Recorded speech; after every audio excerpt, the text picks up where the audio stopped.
ఇందాక రాజశేఖర రెడ్డి గారి దినచర్య చెప్పారంట. అంటే మార్నింగ్ ఎక్సర్సైజ్ చేయడం, నైట్ 9 గంటలకు పడుకోవడం చెప్పారు. మిగతా టైంలో కలుసుకోవడం సెక్రటేరియట్ ప్రజలు కలుసుకున్నారు. మరి జగన్మోహన్ రెడ్డి గారి దినచర్య ఎలా ఉంటదంటారు ఆయన మీరు? కూడా పర్సనల్ డిసిప్లిన్ చాలా ఉంటది ఆయనది ఆ! గూడా. ఆయన గూడా ఆరోగ్యానికి సంబంధించి చాలా జాగ్రత్తగా ఉంటారాయన. హ్మ్. ఆయనకు దురలవాట్లేం లేవు. హ్మ్. ఆయన మందు జోలికి పోరు ఆయన. ఓకే. ధూమపానం లేదు. హ్మ్. ఇతరమైనవి లేవు. ఆయన రోజు జిమ్ జేస్తారు. జిమ్ చేస్తారంట. ఆ! ఆయనకు శారీరక సమ్మ శారీక శార శారీరకంగా దృఢంగా ఉండే, ఆరోగ్యంగా ఉండే అలవాట్లే ఉన్నవాయనకు. హ్మ్. నైట్ పడుకోవడం మళ్ళీ మామూలంట. 6 ఆయన గూడా కల్లా 6 తర్వాత మామూలుగా 6, 7 తర్వాత ఆయన గూడా హ్మ్. ఈ అధికార కార్యక్రమాలేం చేయరు ఆయన చేయరు. గూడా. తర్వాత హాలిడేస్ కూడా పెద్ద కూడా ఏమి కార్యక్రమాలు పెట్టరని ఆయన చెప్తున్నారు. దాదాపుగా అట్లా ఏం లేదు. హ్మ్. హార్డ్ అండ్ ఫాస్ట్‌గా ఒక సిస్టమ్. ఆ సిస్టమ్ ప్రకారం ఏదో హ్మ్. ఏమంటారు అరాచకంగా ఉండకుండా హ్మ్. ఒక పద్ధతి ప్రకారం అధికారులైనా సరే, ఉద్యోగులైనా సరే, ఎవరైనా సరే హ్మ్. ఒక భాగం కుటుంబంతోటి, వ్యక్తిగత జీవితంతోటి ఉండాలి. హ్మ్. వ్యక్తిగత జీవితంలో ఉండాలి అని అందరూ అట్లా ఉండాలని కోరుకునే ముఖ్యమంత్రి ఆయన. అది ఎంప్లాయీస్ కూడా తొందరగా వెళ్ళిపోమని వాళ్ళకి 6కు ఎప్పుడు వెళ్ళిపోమని చెప్తారు ఇప్పుడు తెలిసింది. ఎవరైనా కూడా రాత్రి 12 దాకా ఎందుకు పని చేయాలి? హ్మ్. ఇప్పుడు మనం సిస్టమ్ పెట్టుకున్నాము. ఉదయం 10 నుంచి 6 వరకు ఆఫీసు వేళల్లో అన్నప్పుడు 6కి వాళ్ళు పని పూర్తి చేసుకొని వెళ్ళి వాళ్ళ వ్యక్తిగత జీవితం చూసుకోవాలి. పిల్లల్ని చూసుకోవాలి. వాళ్ళ చదువులు చూసుకోవాలి. హ్మ్. లేదా ఇంట్లో భార్యను చూసుకోవాలి. లేకపోతే వాళ్ళ ఇతర సమస్యలు ఏమైనా ఉంటే చూసుకోవాలి. హ్మ్. వాళ్ళు 24 గంటలు పని చేయాల్సిన అవసరం లేదు కదా! హ్మ్. అవసరమైతే తప్పదు. బట్ అవునండి. వీలైనంత వరకు హ్మ్. మీరు మీ ఆఫీసు, మీ ఉద్యోగ విధులు హ్మ్. ఈ సమయంలో చేయాలి. హ్మ్.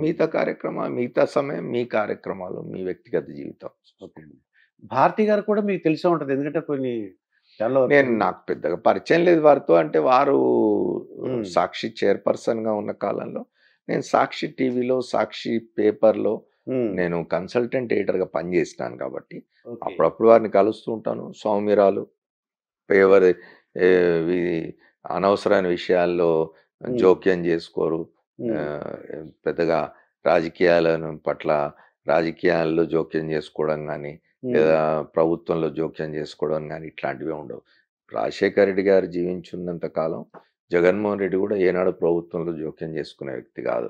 జగన్మోహన్ రెడ్డి ఏనాడు సచివాలయానికొచ్చిన వ్యక్తి గూడా కాదు. హ్మ్. నిజానికి ఆయన హైదరాబాద్‌లోనే లేడెప్పుడు.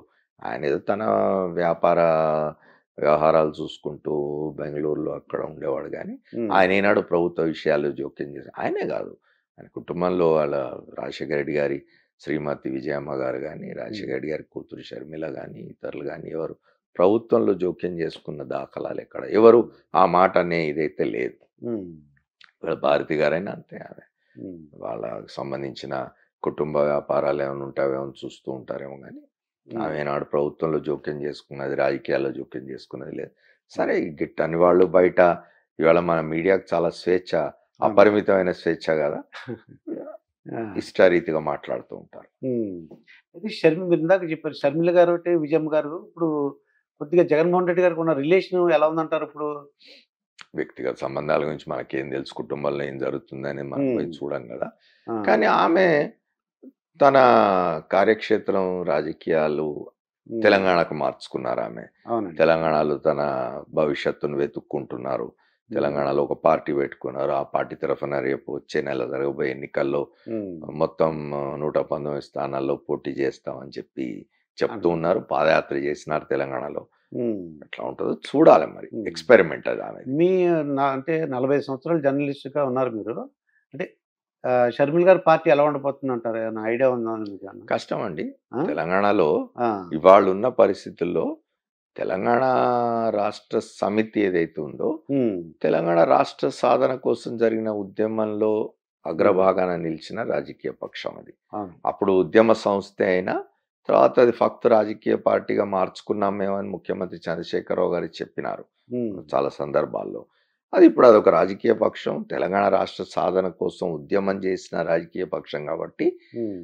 ఆ మేరకు దానికుండే ప్రజాదరణ దానికుంటది.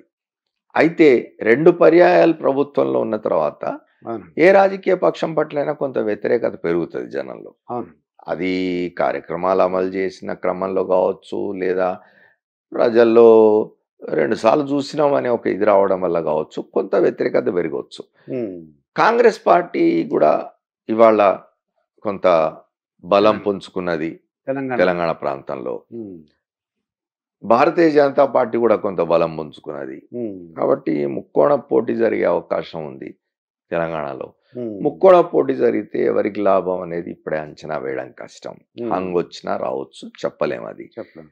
ఇట్లాంటి దీనిలో హ్మ్. భారతీయ జనతా పార్టీ జాతీయ పార్టీ, కాంగ్రెస్ జాతీయ పార్టీ, టీఆర్ఎస్ అంటే ఇప్పుడు బీఆర్ఎస్‌గా మారింది. హ్మ్.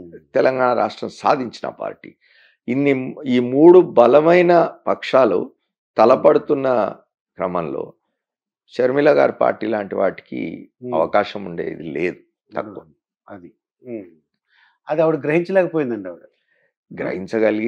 గ్రహించలేకపోయారా? గ్రహించగలిగి హ్మ్. పరీక్షించుకుంటున్నారా బలం తెలియదు మనకు గాని. హ్మ్. ఏమవుతాడు దానివల్ల ఏదో ఒక పక్షానికి నష్టం కూడా జరగవచ్చు. అవును. కొన్ని ప్రభుత్వ వ్యతిరేక ఓట్ల తీసుకుపోవడం వల్ల హ్మ్. ప్రభుత్వాన్ని వ్యతిరేకిస్తున్న ఒక రాజకీయ పక్షం దేనికైనా నష్టం జరిగే అవకాశం కూడా ఉంటది. అయితే హ్మ్. అంత నష్టం చేసే విధంగా షర్మిల గారి పార్టీ బలోపేతం అయిందా తెలంగాణలో అంటే చెప్పడం హ్మ్. కష్టం. ఆ మధ్యన ఈ షర్మిల పార్టీని తీసుకెళ్ళి కాంగ్రెస్‌లో కలుపుతున్నారని అన్నారు గానండి? కనుక చర్చలు జరిగినట్టున్నవి. హ్మ్. వాళ్ళు కాంగ్రెస్ పార్టీ జాతీయ స్థాయిలో కాంగ్రెస్ పార్టీ రాజశేఖర రెడ్డి గారి కుమార్తె కదా! అవునండి.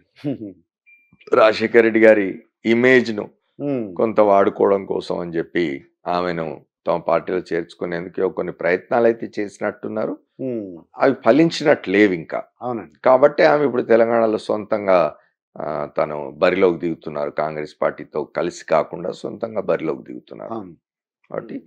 తెలంగాణలో రాజశేఖర్ ఇప్పుడు మీరు చూడండి ఎన్టీ రామారావు గారి ఇమేజ్‌ను వాడుకోవడానికి హ్మ్. పురంధేశ్వరి గారిని బీజేపీ వాళ్ళు ఆంధ్రప్రదేశ్‌లో అవును. అధ్యక్షురాలు చేసినారు అవును. బీజేపీకి. ఇప్పుడు అదా కాన్సెప్ట్ వాళ్ళది. అట్లా హ్మ్. తెలంగాణలో కూడా ఏమన్నా రాజశేఖర రెడ్డి గారి ఇమేజ్ వాడుకోవడానికి హ్మ్. బహుశా హ్మ్. షర్మిల గారిని పార్టీలో చేర్చుకొని కాంగ్రెస్ పార్టీ తరఫున ప్రచారం చేయిద్దాం, తిప్పుదాం అని అనుకుని ఉంటారు గానీ మరి అది హ్మ్. ఎందుకు సాధ్యపడలేదు? వాళ్ళ మధ్య టర్మ్స్ అండ్ కండిషన్స్ ఎందుకు కుదరలేదో మనకు హ్మ్. తెలియదు. తెలీదు. అయితే రాజశేఖర రెడ్డి గారికి ఒక ఆత్మ అని ఉండేవాడు. కేవీపీ రామచంద్రరావు గారు. నా ఆత్మీయ కేవీపీ రామచంద్రరావు అనేవారు. అవును. అలాగే మన జగన్మోహన్ రెడ్డి గారికి ఎవరు ఉన్నారా సార్ ఆత్మలని గాని, లేకపోతే దగ్గర క్లోజ్‌గా ఇప్పుడు డిస్కస్ చేయడానికి? ఒక్కొక్క రాజకీయ నాయకుడు, ఒక్కొక్క ముఖ్యమంత్రి హ్మ్. ఒక స్టైల్ ఉంటదండి. అవును. అట్లా ఒక అప్పుడు పద్ధతి ఉంటది. రాజశేఖర రెడ్డి గారు ఏమిటి అంటే, ఆయన విద్యార్థిగా ఉన్న కాలం నుంచి మిత్రుడు కేవీపీ రామచంద్రరావు. హ్మ్. వాళ్ళిద్దరు నిజంగా గూడా రాజశేఖర రెడ్డి గారు చెప్పుకున్నట్టు రాజశేఖర రెడ్డి గారు హ్మ్. ఒక ముఖ్యమంత్రి కాంగ్రెస్ ముఖ్యమంత్రే. హ్మ్. ఆయనకు రాజశేఖర రెడ్డి గారికి మధ్య విభేదాలుండేవి హ్మ్. రాజకీయంగా. స్వపక్షంలోనే. అట్లాటప్పుడు రాజశేఖర రెడ్డి గారితో మాట్లాడడానికి హ్మ్. పిలిస్తే వెంట రామచంద్రరావు గారిని తీసుకుపోయినారట. హ్మ్. తీసుకుపోతే ఆ ముఖ్యమంత్రి మనిద్దరం మాట్లాడుకుందాం. ఆ వ్యక్తి ఎందుకు మన మధ్య ఆ! అన్నాడు. అంటే అప్పుడు రాజశేఖర రెడ్డి గారు చెప్పినారట. అది నా హ్మ్. ఆత్మ అని చెప్పినారట. అక్కడి నుంచి ఈ అది. ఆత్మ అనేది బాగా ప్రచారమైంది. హ్మ్. రాజశేఖర రెడ్డి గారు కూడా బయటికి చెప్పేవాడు ఆ మాట. రామచంద్రరావు గారు కూడా చాలా సార్లు చెప్పినారు కదా! హ్మ్. నన్ను రాజశేఖర రెడ్డి ఆత్మగా భావించినాడు అని. అవును. ఏదన్నా అంటే సలహాల గురించి ఏదన్నా తీసుకునేవారా మీరు? వాళ్ళిద్దరూ చాలా నిజానికి కేవీపీ రామచంద్రరావు హ్మ్. రాజశేఖర రెడ్డితో ఉండడం వల్ల రాజశేఖర రెడ్డి గారికి హ్మ్. చాలా స్ట్రెస్ ఫ్రీగా ఉన్నాడాయన. అంటే ఓకే. చాలా విషయాల్లో హ్మ్. వ్యవహారాల్లో, ప్రభుత్వ నిర్వహణలో, హ్మ్. ఇతర సమస్యలొచ్చినప్పుడు వాటిని పరిష్కరించే క్రమంలో హ్మ్. రామచంద్రరావు గారు కూడా ఒక మనిషి తీసుకునే స్ట్రెస్ ఇద్దరు తీసుకునేవాళ్ళు. అదే. ఇద్దరు కలిసి అవును. పనిచేసినారు బాగా. హ్మ్. జగన్మోహన్ రెడ్డి గారి విషయంకొస్తే అండి వైవీఎస్ అని ఉన్నా అంటే వైవి సుబ్బారెడ్డి గారు, వి అంటే విజయసాయి రెడ్డి గారు, ఎస్ అంటే సజ్జల రామకృష్ణారెడ్డి గారు. వీళ్ళు సలహాలు పాటిస్తున్నారు. ఎక్కువగా వీళ్ళే మాట్లాడుతుంటారు అని అంటుంటారు. హ్మ్. అంటే ఏ విషయం మాట్లాడాలన్నా వీళ్ళే చూస్తుంటారంటారు. అట్లా వీళ్ళు ఏం గూడా లే షాడో ముఖ్యమంత్రులు అలా అంటుంటారు. అట్లా ఏం లేదండి. షాడో చెప్ ముఖ్యమంత్రులని ఏమి ఉండరు ఇప్పుడు. హ్మ్. ఇప్పుడు ఏ ముఖ్యమంత్రి అయినా గూడా కొంతమందిని ఇంకోటేంటంటే ఈళ్ళందరూ కూడా రెడ్లే అండి మళ్ళీ. హ్మ్. ఇప్పుడు అట్లా ఆ మాటకొస్తే మీరు ఇవాళ హ్మ్. జగన్మోహన్ రెడ్డి గారి మంత్రివర్గాన్ని తీసుకోండి. హ్మ్. అందులో కులాల సమీకరణలు చూడండి. ఎంతమంది రెడ్డీస్ కాని వాళ్ళను వెనుకబడిన తరగతుల వాళ్ళను, షెడ్యూల్ కుల వాళ్ళను ఎంతమందికి ఆయన అవకాశం ఇచ్చినాడు. అట్లా ఉండదు. ఇప్పుడు ఒక ప్రభుత్వం ఉన్నప్పుడు నేను రెడ్డిని కాదు, నేను ఆయన ప్రభుత్వంలో ఉన్నాను, నేను సలహాదారుగా. అట్లా చాలా మంది ఉన్నారు. అయితే ఏమిటి అంటే ప్రస్ఫుటంగా కనిపించే వాళ్ళని చూసి ఇగో వీళ్ళే అంత రెడ్లే ఉన్నారు చుట్టూ అని అనుకోవచ్చు. కానీ అందరూ ఉన్నారు. అందరి ఇప్పుడు సజ్జల రామకృష్ణారెడ్డి ఆయన చేయగలిగింది ఆయన చేస్తాడు. విజయసాయి రెడ్డి పార్లమెంట్లో ఉండి ఆయన చేయగలిగింది ఆయన చేస్తాడు. వైవి సుబ్బారెడ్డి రాజకీయాల్లో ఉండి ఆయన చేయగలిగింది ఆయన చేస్తాడు. ఒక్కడేం చేసుకుంటూ పోలేడు కదా, చుట్టూ ఒక టీం ఉండాలి. అంటే ఒక్కొక్కళ్ళు ఒక రకమైన టీంను పెట్టుకుంటారు. జగన్మోహన్ రెడ్డి గారు ఇట్లాంటి టీం ఒకటి కావాలనుకున్నాడు, పెట్టుకొని పనిచేస్తూ ఉన్నాడు. వీళ్ళు మాత్రమే కనిపిస్తారంటే ఎందుకంటే ఆయన సామాజిక వర్గానికి సంబంధించిన వాళ్ళు కాబట్టి విమర్శించడానికి అవకాశం ఉంటుంది. అది రెడ్లు రెడ్లు అని మాట్లాడతారు. రెడ్డి సామాజిక వర్గానికి సంబంధించని వాళ్ళు కూడా చాలా మంది ప్రభుత్వంలో ఉన్నారు కదా, వాళ్ళ మాటలు కూడా వింటున్నారు కదా జగన్మోహన్ రెడ్డి, వాళ్ళ సలహాలు కూడా తీసుకుంటుంటారు కదా. అంటే రఘురామకృష్ణరాజు గారు మాట్లాడుతుంటారండి అప్పుడప్పుడు ససామా అంటాడండి, అంటే సకల శాఖ మంత్రి అని. ఏ విషయం ఉన్నా సజ్జల రామకృష్ణరాజు మాట్లాడతాడు, మిగతా ఎవరు మాట్లాడరు ఏంటి? ముఖ్యమంత్రి రావాలి కదా. ఆయన రఘురామకృష్ణరాజు గారు మాట్లాడుతుంది కరెక్ట్ కాదండి. సజ్జల రామకృష్ణారెడ్డి గారు ఒకరే మాట్లాడతారు, మిగతా ఎవరు మాట్లాడడం లేదు అనేది కరెక్ట్ కాదు. మిగతా మంత్రులంతా మాట్లాడతారు. ఇవాళ మీరు చూస్తున్నారు కదా ఎంతమంది మంత్రులు మాట్లాడుతూ ఉంటారు. వాళ్ళ వాళ్ళ శాఖలకు సంబంధించి బొత్స సత్యనారాయణ తన శాఖకు సంబంధించి మాట్లాడతాడు, పెద్దిరెడ్డి తనకు శాఖకు సంబంధించి మాట్లాడతాడు, రోజా తనకు శాఖకు సంబంధించి మాట్లాడతారు, అంబటి రాంబాబు తన ఇరిగేషన్ సంబంధించి ఆయన మాట్లాడతారు. ఎవరి శాఖలకు సంబంధించి వాళ్ళు మాట్లాడతారు. సజ్జల రామకృష్ణారెడ్డి గారు ఆయన is adviser public affairs, okay, ప్రజా సంబంధమైన విషయాలకు అడ్వైజర్గా ఉన్నారు ఆయన.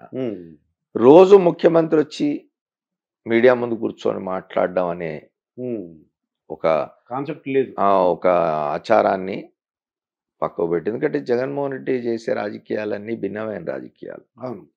ఆయన తరఫున ఒక వ్యక్తి వచ్చి మాట్లాడుతున్నాడు అధికారికంగా. ఆయన అందుబాటులో ఉన్నాడు, మీడియాకు అందుబాటులో ఉన్నాడు, బయట ఏమైనా జరుగుతున్నాడు వాటికి సంబంధించిన సమాధానాలు చెప్పడానికి ఆయన ఉన్నాడు. ఎవరో ఒకళ్ళను ఆయన డెలిగేట్ చేసినాడు. ఓకే, ఎవరికి ఎందుకు సమస్య ఉండాలి? రఘురామకృష్ణరాజు ఆయన ఏమంటారు, తన అజ్ఞానాన్ని లేకపోతే తన ప్రభుత్వం పట్ల, ముఖ్యమంత్రి పట్ల, పార్టీ పట్ల ఉన్న అక్కసును వెళ్ళబోసుకోవడానికి ఈ పోయి చంద్రబాబు నాయుడు గారిని సమర్థించే ఛానళ్లలో కూర్చొని పిచ్చి పిచ్చి వాగుడు వాగుతుంటాడు తప్ప, ఆ మాట కూడా అనకూడదు, నేను పిచ్చిగా మాట్లాడుతుంటాడు తప్ప.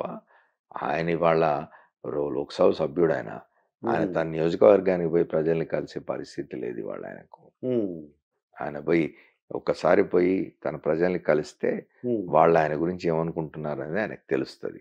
ఆయన ఢిల్లీలో కూర్చొని, హైదరాబాద్లో కూర్చొని ఆయన ప్రభుత్వాన్ని విమర్శించి, రామకృష్ణారెడ్డిని విమర్శించి, జగన్మోహన్ రెడ్డిని విమర్శించి దానివల్ల ప్రయోజనం ఏంటి? రేపు 6 మాసాలు మహా అయితే ఎన్నికలు వస్తూ ఉన్నవి.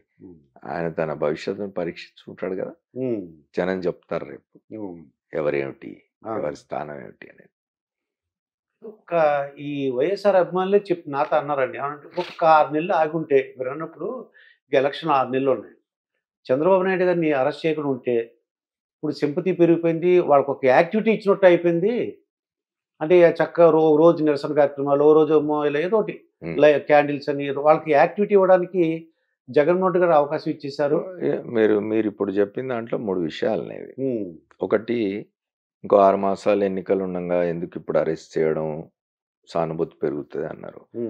6 మాసాలు ఎన్నికలు ఉన్నవనో 10 మాసాలు ఎన్నికలు ఉన్నవనో ఒక స్కీమ్ ప్రకారం, ఒక పథకం ప్రకారం చేసింది కాదు ఇది. 2015-16 నుంచే మొదలైన వ్యవహారం ఇది. చంద్రబాబు నాయుడు గారు ముఖ్యమంత్రిగా ఉండగానే మొదలైన వ్యవహారం ఇది. ఈ స్కామ్ ఏదైతే ఉందో, స్కిల్ డెవలప్మెంట్ సంబంధించిన స్కామ్ అనేది చంద్రబాబు నాయుడు గారు ముఖ్యమంత్రిగా ఉండగానే కేంద్ర సంస్థలు ఈడీ కానీ జిఎస్టీ కానీ వాళ్ళు దీన్ని బయటపెట్టి చేసిన దగ్గర నుంచి ఆయన అప్పుడు అధికారంలో ఉన్నాడు కాబట్టి 2019 వరకు ఆయన దాన్ని కప్పెట్టగలిగినాడు. తర్వాత జగన్మోహన్ రెడ్డి గారు అధికారంలోకి వచ్చినాక కూడా నిజానికి జగన్మోహన్ రెడ్డి గారిని ఆయన ప్రభుత్వాన్ని మెచ్చుకోవాలి మీరు. ఉమ్, 19లో అధికారంలోకి రాగానే ఇది బయటకు తీసుకొచ్చి చంద్రబాబు నాయుడు గారిని జైల్లో పెట్టొచ్చు. అవునండి. అట్లా చేయలేదు. వీలైనంత ఎక్కువ సమయం ఇచ్చి వీలైనంత ఎక్కువ వివరాలు సేకరించి ఉమ్, సిఐడి విభాగం అనేది దాదాపు 2 సంవత్సరాలు 3 సంవత్సరాలు దీని మీద దర్యాప్తు చేసి వివరాలను సేకరించి ఆధారాలు సేకరించిన తర్వాత ఉమ్, ఎస్ ఇందులో అవినీతి జరిగింది, ఇందులో వందల కోట్ల రూపాయలు ప్రజాధనం దుర్వినియోగం అయింది, ఉమ్, వ్యక్తుల జేబుల్లోకి పోయింది అని నిర్ధారణ చేసుకొని ఆ అవినీతిలో చంద్రబాబు నాయుడు గారి భాగస్వామ్యం కూడా ఉంది, ఆయనే దాని పూర్తి బాధ్యుడు అని నిర్ధారించుకున్న తర్వాతనే వాళ్ళు ఆయన అరెస్ట్ చేసి కోర్టు ముందు నిలబెట్టినారు. ఏ ఆధారం లేకుండా ఉండుంటే ఉమ్, కోర్టు ఆయనను జ్యుడిషియల్ రిమాండ్కి పంపించదు. అవును. వాటి ఇక్కడ మీరు అర్థం చేసుకోవాల్సింది ఏమిటంటే ఉమ్, జగన్మోహన్ రెడ్డి ఎన్నికల్లో లబ్ధి కోసమనో ఇంకో దానికోసమనో పనిచేసే మనిషి కాదు. ఎన్నికల దారి ఎన్నికలది. ఉమ్, అప్పుడు ఏం జరగాలి, ప్రజలు ఏం చూసి ఓట్లేస్తారు, జగన్మోహన్ రెడ్డి ఎక్కడ పోయినా బహిరంగ సభల్లో చెప్పుకుంటూ ఉంటారు, ఉమ్, నేను మీకు చేసిన కార్యక్రమాలు, నేను మీకు చేసిన సంక్షేమం మీకు అంది ఉంటేనే నాకు ఓటేయండి ఓకే. అని చాలా స్పష్టంగా చెప్తున్నాను. కాబట్టి చంద్రబాబు నాయుడు గారు అరెస్ట్తో జైలు జీవితంతో వీటితో ఎన్నికలను ముడిపెట్టాల్సిన అవసరం లేదు. ఉమ్, రెండోది మీరు చెప్తూ ఉన్నారు